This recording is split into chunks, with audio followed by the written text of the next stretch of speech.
There's something every one of us is hungry for, though we may not be able to put it into words. That was the opening line of my sermon this Sunday. I was talking about the hunger for glory. Charles Spurgeon once said that when he was preaching, there were like 6 or 7 threads of thought that were always happening in his mind at the same time. So I just wanted to share with you guys, here's what was happening for me. As soon as I delivered that line, my mind said, donuts. Like I just started thinking of all the things I could say after that line that would make it ridiculous. And those are the kinds of things that happen to me when I'm preaching. I'm thinking, oh, this is a great line. And instead of saying glory, what if I said donuts or steak or, Polish sausage, whatever. I mean, pick any food.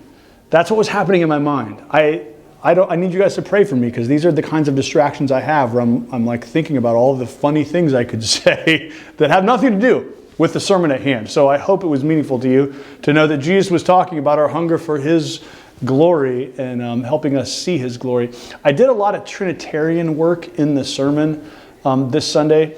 And as I was researching, one of the early church fathers made this important point that I think is important to remember when we read Jesus talking about, hey, Father, glorify me, or saying, I'm glorified in my people. When we talk about glory, we're not talking about giving Jesus something He doesn't have or filling up something He lacks.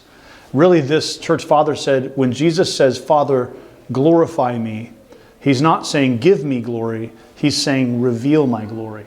Make known to the world the glory that I already have.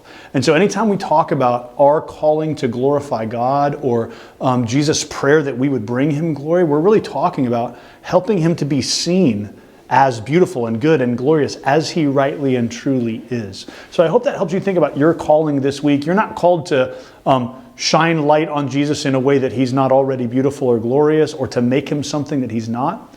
Your calling and my calling as a world is just to help people see Him as He truly is through His Word, through the gospel, and through His people as we are changed and as we grow into His likeness and bear His image in the world.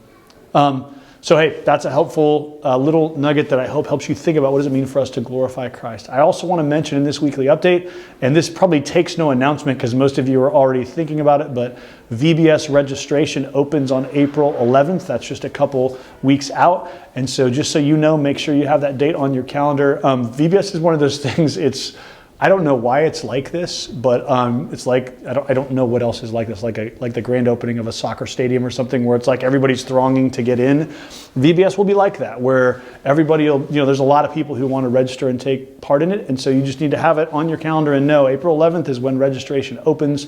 You'll get many more reminders heading up to that point. But make sure you mark that date if you're thinking of being a part of that. And again, we still need volunteers to help with VBS, and so you'll continue hearing about that. And if that's a way that you want to serve, please reach out to Kelly according to the parameters that you'll see in the email that comes with this video. Thanks. Look forward to being with you next week as we continue to explore Jesus' prayer, and especially as we shift to the part of His prayer where He prays for you and me. We'll see that next week.